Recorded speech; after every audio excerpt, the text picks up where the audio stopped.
এর নামের সাথেই জড়িয়ে আছে এক ভুল অনুবাদের ইতিহাস, তিমির ঘাতক, যা সময়ের সাথে সাথে বদলে হয়েছে ঘাতক তিমি। কিন্তু এই নামের আড়ালে লুকিয়ে আছে এক অবিশ্বাস্য রকম বুদ্ধিমান, সংবেদনশীল এবং সামাজিকভাবে জটিল এক সত্তা, যা তিমি নয় বরং ডলফিন পরিবারের বৃহত্তম এবং সবচেয়ে শক্তিশালী সদস্য। বলছি অর্কার কথা, মহাসাগরের আনডিসপিউটেড অধিপতি, যার শিকারের কৌশল এবং সামাজিক বন্ধন প্রাণী জগতের সবচেয়ে বিস্ময়কর অধ্যায়গুলোর একটি। এর বৈজ্ঞানিক নাম অরসিনাস অর্কা। গণনাম অরসিনাস এসেছে ল্যাটিন ভাষা থেকে, যা রোমান পুরাণের পাতালের দেবতা অর্কাসের সাথে সম্পর্কিত, যা এর ভয়ঙ্কর শিকারী পরিচয়ের এক প্রাচীন স্বীকৃতি। প্রজাতি নাম অর্কাও এক ধরনের বড় সামুদ্রিক প্রাণীকে বোঝাতে ব্যবহৃত হতো। সুতরাং এর পূর্ণাঙ্গ অর্থ দাঁড়ায় পাতাল লোকের দানবীয় তিমি। অর্কারা পৃথিবীর সমস্ত মহাসাগরে বিচরণ করে, মেরু অঞ্চলের হিমশীতল জল থেকে শুরু করে গ্রীষ্মমণ্ডলীয় উষ্ণ সাগর পর্যন্ত তাদের অভিযোজন ক্ষমতার কোনো সীমা নেই। এদের আইকনিক সাদা কালো রংটি কেবল সৌন্দর্যের প্রতীকী নয়, বরং এটি ডিসরাপটিভ ক্যামোফ্লাজ বা বিভ্রমকারী ছদ্মবেশ হিসাবে কাজ করে, যা শিকারের চোখকে ধাঁধায় ফেলে দেয় এবং জলের গভীরে তাদের আকৃতি বুঝতে বাধা দেয়।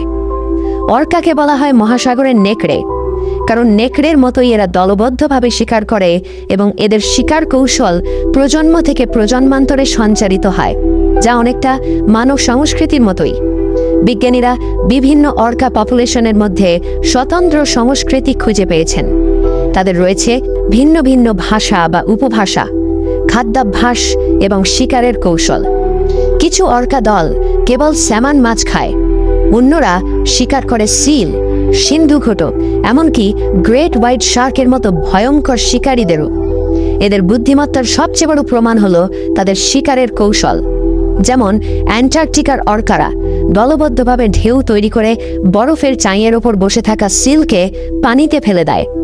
এটি এক জটিল সমন্বয় এবং পরিকল্পনার নিদর্শন। এদের সামাজিক স্ট্রাকচারও অত্যন্ত শক্তিশালী।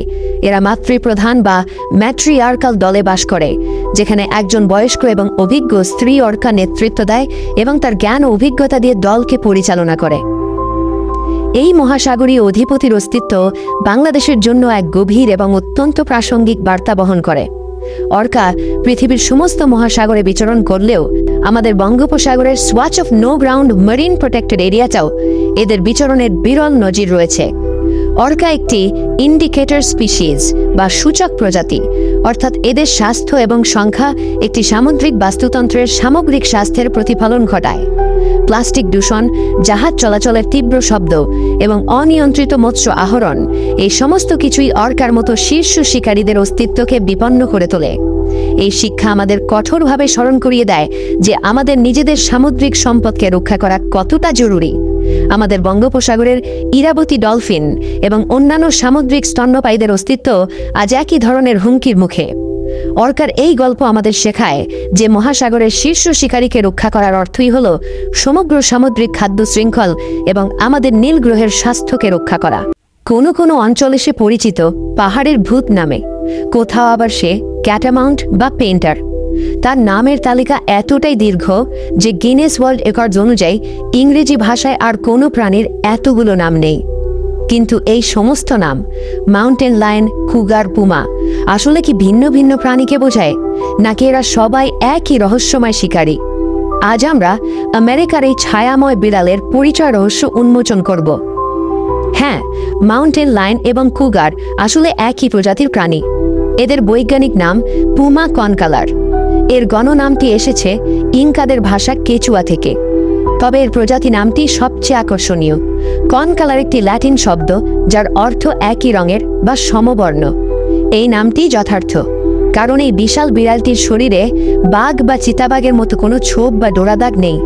এর লোম সম্পূর্ণ একরঙা, ধূসর বা হলুদাভ বাদামি। এরা আমেরিকার সবচেয়ে বিস্তৃত বন্য বিড়াল, যা কানাডার ইউকন অঞ্চল থেকে শুরু করে দক্ষিণ আমেরিকার প্যাটাগোনিয়া পর্যন্ত প্রায় সব ধরনের পরিবেশে, পার্বত্য বনভূমি, মরুভূমি, জলাভূমি নিজেদের মানিয়ে নিয়েছে এই অবিশ্বাস্য অভিযোজন ক্ষমতা এবং বিভিন্ন অঞ্চলে বিভিন্ন নামে পরিচিত করেছে তাদের। মাউন্টেন লায়ন বা কুগার এক অসাধারণ এবং নিঃশব্দ শিকারী। এরা মূলত অ্যাম্বুশ বা উঁট পেতে থাকা শিকারী। ঘন্টার পর ঘন্টা ধরে এরা ধৈর্য ধরে শিকারের পিছু নেয় এবং সঠিক মুহূর্তে অতর্কিত আক্রমণ চালায়। এদের অবিশ্বাস্য রকম শক্তিশালী পেছনের পা দুটি প্রায় 40 ফুট দূরত্ব পর্যন্ত লাফ দিতে এবং 15 ফুট উঁচু স্থানে আরোহণ করতে সাহায্য করে। এরা মূলত হরিণ, এল্ক এবং বুনো ভেড়ার মতো বড় প্রাণী শিকার করে, তবে খরগোশ বা ইঁদুরের মতো ছোট প্রাণীও এদের খাদ্য তালিকা থেকে বাদ যায় না। অন্য বড় বিড়ালদের যেমন সিংহ বা বাঘের মতো এরা গর্জন করতে পারে না। এর কারণ হলো এদের গলার ভয়েস বক্স বা ল্যারিংসের হাড়টি শক্ত, যা গর্জনের জন্য প্রয়োজনীয় কম্পন তৈরি করতে পারে না। পরিবর্তে এরা বিড়ালের মতো হিস হিস, গোঙানি বা তীক্ষ্ণ চিৎকার করতে পারে। এই একক শিকারীর জীবনযাত্রা এবং তার পরিচয় রহস্য বাংলাদেশের জন্য এক গভীর এবং অত্যন্ত প্রাসঙ্গিক শিক্ষা। কুগারের এই অসংখ্য নাম প্রমাণ করে যে স্থানীয় সংস্কৃতি এবং ভৌগোলিক অবস্থান কিভাবে একটি প্রাণীর পরিচয়কে প্রভাবিত করতে পারে। ঠিক একইভাবে আমাদের দেশে অনেক প্রাণী বিভিন্ন অঞ্চলে বিভিন্ন নামে পরিচিত, যা প্রায়শই বিভ্রান্তি তৈরি করে এবং তাদের সংরক্ষণ প্রচেষ্টাকে জটিল করে তোলে। যেমন মেছো বিড়ালকে কোথাও মেছো বাঘ, আমার কোথাও বাঘ রোল বলা হয়। কুগারের এই উদাহরণ আমাদের চোখে আঙুল দিয়ে দেখিয়ে দেয় যে একটি প্রাণীর সঠিক বৈজ্ঞানিক পরিচয় জানা এবং সেই জ্ঞানটিকে জনসাধারণের মধ্যে ছড়িয়ে দেওয়া কতটা জরুরি, যাতে অজ্ঞত বা ভুল পরিচয়ের কারণে কোনো নিরীহ প্রাণী ক্ষতিগ্রস্ত না হয়। এটি আমাদের শেখায় যে জীববৈচিত্র্য রক্ষার প্রথম ধাপই হলো সঠিক জ্ঞান ও পরিচয়। প্রকৃতির এই গোপনচারী শিকারীদের এবং তাদের মতো আরও অনেক প্রাণীর পরিচয় রহস্য উন্মোচন করতে ঘড়িয়াল বাংলা ফেসবুক পেজে লাইক ও ফলো দিয়ে আমাদের এই জ্ঞান ভিত্তিক যাত্রার সঙ্গী হন। এই তথ্যবহুল ভিডিওটি শেয়ার করে প্রাণী জগৎ সম্পর্কে প্রচলিত ভুল ধারণা দূর করতে সাহায্য করুন এবং কমেন্ট বক্সে জানান কুগারের কোন ক্ষমতাটি আপনাকে সবচেয়ে বেশি অবাক করেছে। এর পদক্ষেপে মাটি কাঁপে, বাতাসে ভেসে বেড়ায় ধূলিকণা, আর এক আদিম ছন্দের প্রতিধ্বনি। এটি কোনো যুদ্ধযাত্রা নয়, বরং প্রকৃতির বুকে খোদাই করা টিকে থাকার এক চলমান মহাকাব্য। এটি পৃথিবীর বুকে টিকে থাকা সর্বশেষ এবং সর্ববৃহৎ স্থলচর প্রাণীর পরিযান, যেখানে লক্ষ লক্ষ প্রাণী বৃষ্টিকে অনুসরণ করে এক অন্তহীন চক্রে ছুটে চলে, জীবন ও মৃত্যুর এক মহিমান্বিত প্রদর্শনীতে। বলছি গ্রেট ওয়াইল্ড বিস্ট মাইগ্রেশনের কথা, আফ্রিকার সাভানার হৃদস্পন্দন। এই মহাযাত্রার কেন্দ্রে রয়েছে ওয়াইল্ড বিস্ট বা নু, যার বৈজ্ঞানিক নাম কন্নোখিচেটেস টাউরেনাস।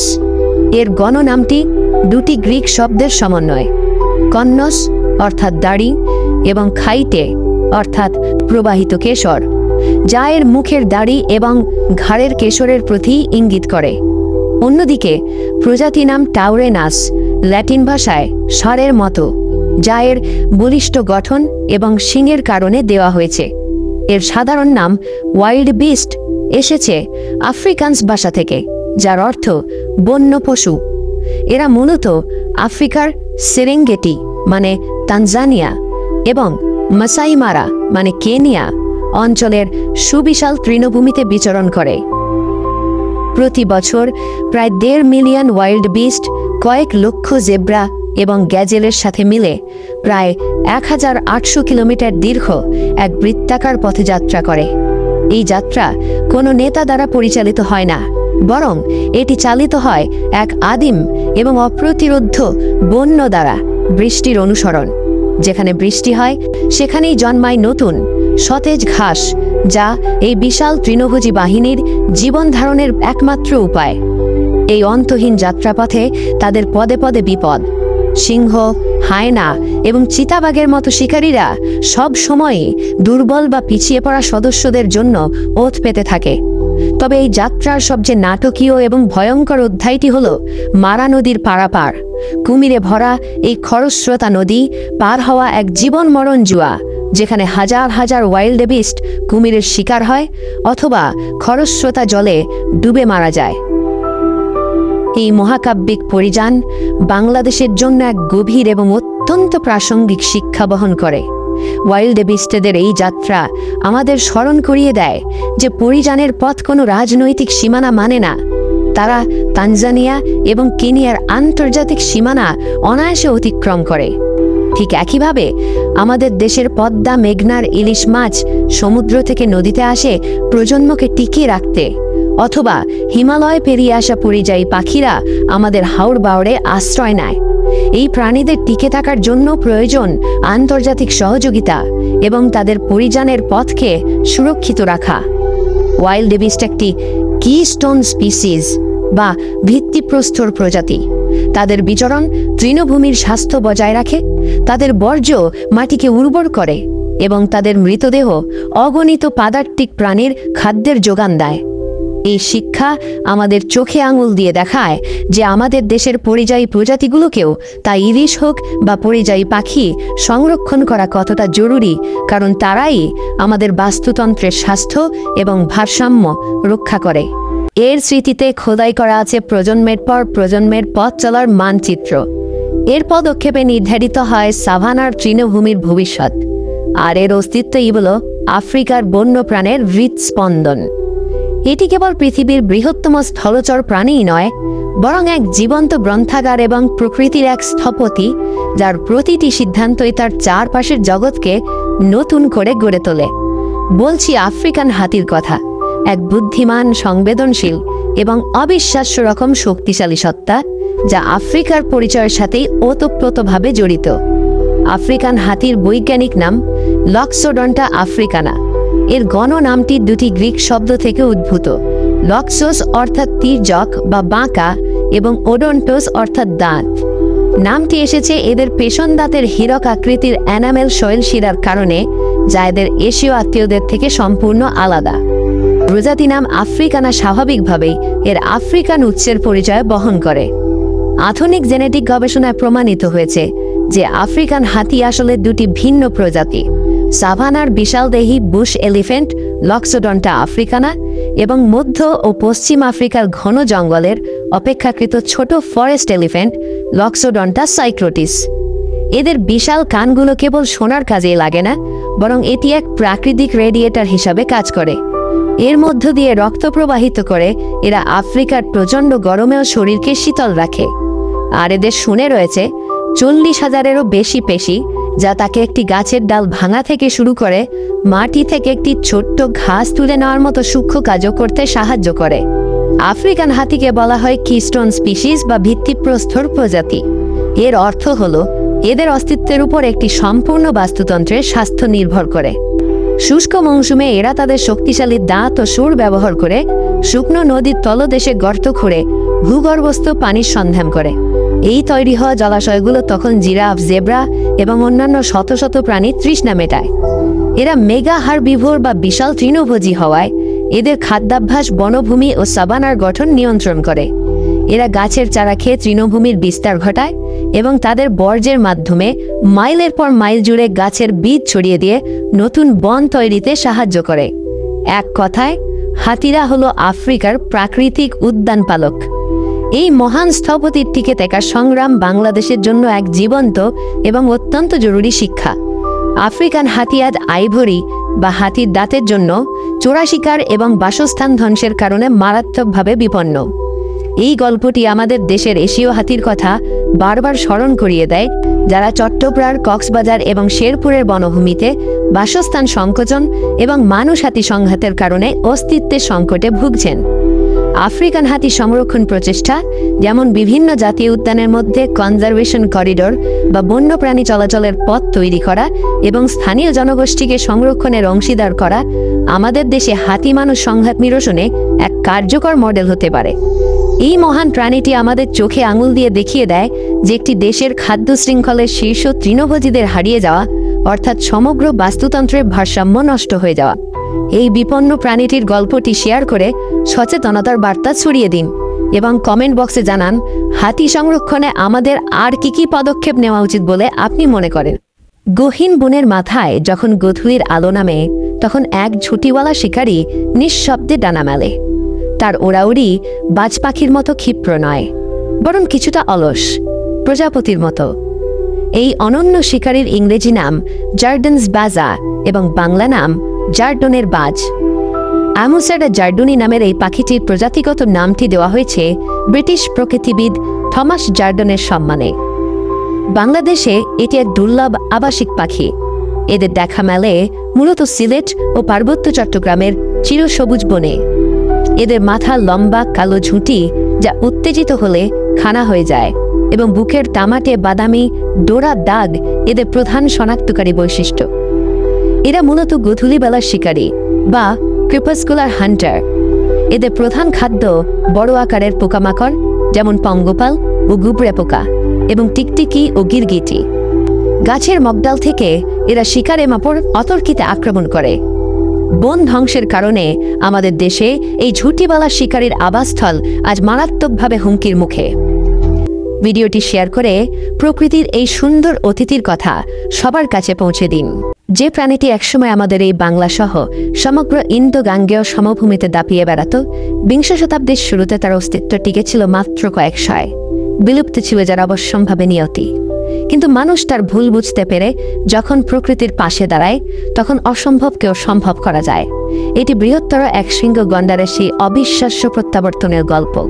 ধ্বংসের কিনারা থেকে বিজ্ঞানের হাত ধরে ফিরে আসার এক জীবন্ত মহাকাব্য। বৈজ্ঞানিকভাবে রাইনোসরাস ইউনিকর্নিস নামে পরিচিত এই বর্মধারী দৈত্যটির সবচেয়ে বড় শত্রু হয়ে উঠেছিল তার নিজেরই অলঙ্কার, একমাত্র শিং। কেরাটিন দিয়ে তৈরি, অর্থাৎ আমাদের চুল বা নখের মতোই উপাদান দিয়ে গঠিত এই শিংকে ঘিরে প্রচলিত নানা কুসংস্কার এবং ঔষধি গুণাগুণের ভিত্তিহীন দাবির কারণে এর অবৈধ বাণিজ্য ছিল রমরমা। এর সাথে যুক্ত হয়েছিল কৃষি জমিতে ফসল নষ্ট করার কারণে মানুষের সাথে সংঘাত এবং বাসস্থান ধ্বংস। এর ফলশ্রুতি ১৯০৮ সালে আসামের কাজিরাঙ্গা জাতীয় উদ্যানে গন্ডারের সংখ্যা নেমে এসেছিল মাত্র ১ ডজনে। এই চরম সংকট থেকে জন্ম নেয় বিশ্বের অন্যতম সফল সংরক্ষণ প্রচেষ্টা। কঠোর চোরা শিকার বিরোধী আইন, বনরক্ষীদের টহল বৃদ্ধি এবং স্থানীয় সম্প্রদায়কে সংরক্ষণের অংশীদার করে তোলার মতো পদক্ষেপগুলো ধীরে ধীরে ফল দিতে শুরু করে। কিন্তু চোরা শিকারীদের আধুনিক অস্ত্রের সামনে এই প্রচেষ্টাগুলো অনেক সময় নকাফি প্রমাণিত হচ্ছিল। এখানে এগিয়ে আসে আধুনিক বিজ্ঞান এক যুগান্তকারী সমাধান নিয়ে। দক্ষিণ আফ্রিকার রোডিস মডেলকে অনুসরণ করে ভারতে শুরু হয় প্রতিটি গন্ডারের জন্য এক স্বতন্ত্র ডিএনএ ডেটাবেস তৈরির কাজ। এই প্রক্রিয়ায় গন্ডারের মল বা টিস্যু থেকে ডিএনএ সংগ্রহ করে প্রতিটি প্রাণীর জন্য একটি ইউনিক ডিএনএ ফিঙ্গারপ্রিন্ট তৈরি করা হয়।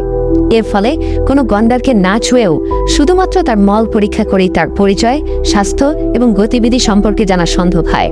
কিন্তু এর সবচেয়ে বড় প্রয়োগ হলো অপরাধ দমনে। যখন কোনো চোরা শিকারীর কাছ থেকে গন্ডারের শিং উদ্ধার করা হয়, তখন সেই শিংয়ের ডিএনএর সাথে ডেটাবেসের ডিএনএ মিলিয়ে সহজেই প্রমাণ করা যায় যে সেটি কোনো নির্দিষ্ট গন্ডারের এবং কোন সংরক্ষিত এলাকা থেকে তার শিকার করা হয়েছে। এই অকাট্য ফরেনসিক প্রমাণ চোরা শিকারীদের বিরুদ্ধে মামলাকে শক্তিশালী করে তুলেছে এবং অপরাধ দমনে এক নতুন দিগন্ত উন্মোচন করেছে। এই সম্মিলিত প্রচেষ্টার ফল আজ আমাদের সামনে। যে গন্ডারের সংখ্যা একসময় ২০০-র নিচে নেমে গিয়েছিল, আজ তা বেড়ে প্রায় ৩,৫০০-তে পৌঁছেছে, যার মধ্যে শুধু কাজিরাঙ্গাতে বাস করে প্রায় ২,৪০০-র বেশি গন্ডার। এই গল্পটি আমাদের বাংলাদেশের জন্য এক গভীর আক্ষেপ এবং ভবিষ্যতের জন্য এক শক্তিশালী শিক্ষা। আমরা আমাদের গন্ডারকে হারিয়েছি, কিন্তু আমাদের এখনো বাঘ, হাতি বা বনরুইয়ের মতো মহাবিপন্ন প্রজাতি রয়েছে।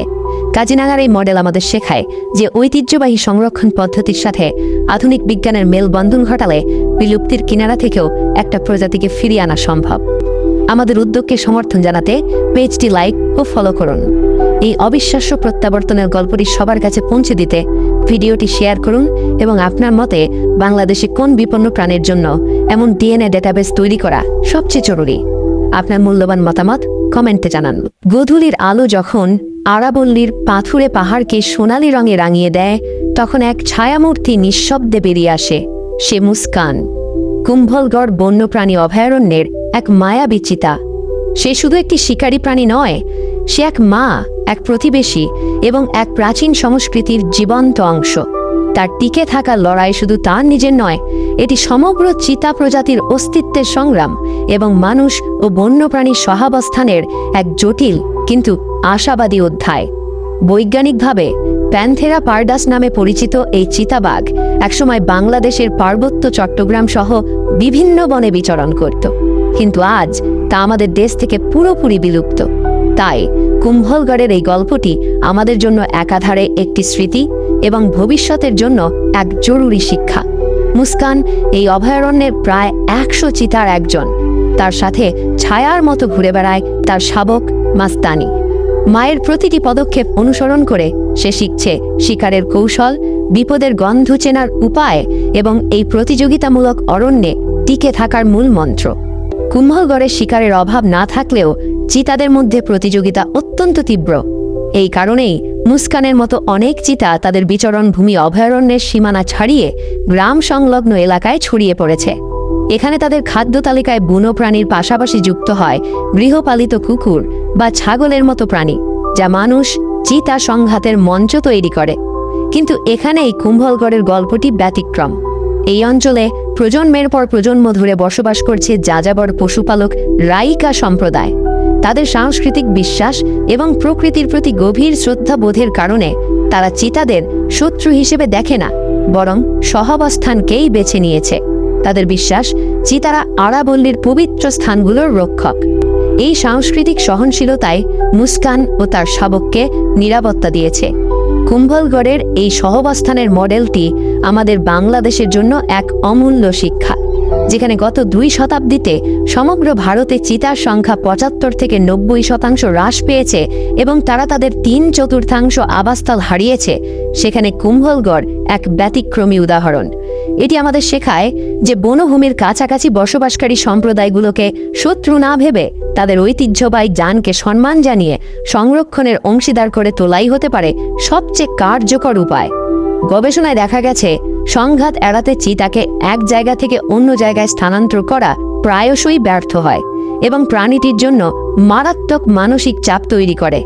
এর চেয়ে বরং স্থানীয় সহনশীলতা বৃদ্ধি করা অনেক বেশি টেকসই সমাধান। আমাদের এই জ্ঞানভিত্তিক অভিযানকে সমর্থন জানাতে পেজটি লাইক ও ফলো করুন। এই মায়াবী চিতার গল্পটি সবার কাছে পৌঁছে দিতে ভিডিওটি শেয়ার করুন এবং আপনার মতে বিলুপ্ত চিতা কি বাংলাদেশে ফিরিয়ে আনা সম্ভব? আপনার মতামত কমেন্টে জানান। উপকূলের আকাশে সে এক গম্ভীর শাসক। তার তীক্ষ্ণ দৃষ্টি, বলিষ্ঠ গড়ন আর মাথার পেছনের কালো ঝুঁটি তাকে দিয়েছে এক প্রভাবশালী পরিচিতি। এই রাজকীয় পাখিটির ইংরেজি নাম গ্রেট ক্রেস্টেড টার্ন এবং বাংলা নাম বড়টিকি পাঞ্চিল। থ্যালাসিয়াস বার্গি নামের এই পাখিটির প্রজাতিগত নামটি দেওয়া হয়েছে জার্মান প্রকৃতিবিদ কার্ল বার্গের সম্মানে। বাংলাদেশে এরা শীতের এক পরিচিত পরিযায়ী, তবে কিছু অঞ্চলে স্থায়ীভাবেও বাস করে। এরা আমাদের উপকূলীয় অঞ্চল এবং সেন্ট মার্টিনস দ্বীপে বিচরণ করে। এদের বিশাল আকার এবং সবুজাভ হলুদ শক্তিশালী ঠোঁট একে অন্য পাঞ্চিলদের থেকে সহজেই আলাদা করে। গ্রীষ্মে এদের মাথায় থাকে এক চকচকে কালো টুপি এবং তার পেছন থেকে একটি এলোমেলো ঝুঁটি বেরিয়ে থাকে, যা শীতে সাদাটে হয়ে যায়। এরা দক্ষ মৎস্য শিকারী। জলের ওপর থেকে ঝাঁপিয়ে পড়ে এরা তুলনামূলকভাবে বড় আকারের মাছ শিকার করতে সক্ষম। ভিডিওটি শেয়ার করে প্রকৃতির এই প্রভাবশালী শাসকের কথা সবার কাছে পৌঁছে দিন। যখন কোনো প্রাণীর অস্তিত্ব টিকে থাকে শুধুমাত্র এক বিশেষ ধরনের ঘাসবনের উপর, তখন সেই বন আর শুধু বন থাকে না, তা হয়ে ওঠে এক জীবন্ত আশ্রয়, এক অমূল্য দুর্গ। দক্ষিণ হিমালয়ের পাদদেশের স্যাঁতসেঁতে উঁচু ঘাসবনের গভীরে বাস করে এমনই এক বিশেষজ্ঞ প্রাণী পিগমি হগ, পৃথিবীর সবচেয়ে ছোট এবং বিরল বন্য শুকর, যার টিকে থাকার অবিশ্বাস্য গল্পটি অভিযোজন এবং স্থাপত্যের এক অসাধারণ নিদর্শন। বৈজ্ঞানিকভাবে পরকুলা সালভানিয়া নামে পরিচিত এই ক্ষুদ্র প্রাণীটির গণনাম পরকুলার অর্থ ছোট শুকরী। একসময় বাংলাদেশ, নেপাল এবং ভারতের তরাই অঞ্চলের বিস্তীর্ণ ঘাসভূমিতে এদের বিচরণ থাকলেও আজ এরা শুধুমাত্র আসামের কয়েকটি সংরক্ষিত এলাকাতেই সীমাবদ্ধ, যা এটিকে বিশ্বের অন্যতম মহাবিপন্ন স্তন্যপায়ী প্রাণীর তালিকায় স্থান দিয়েছে।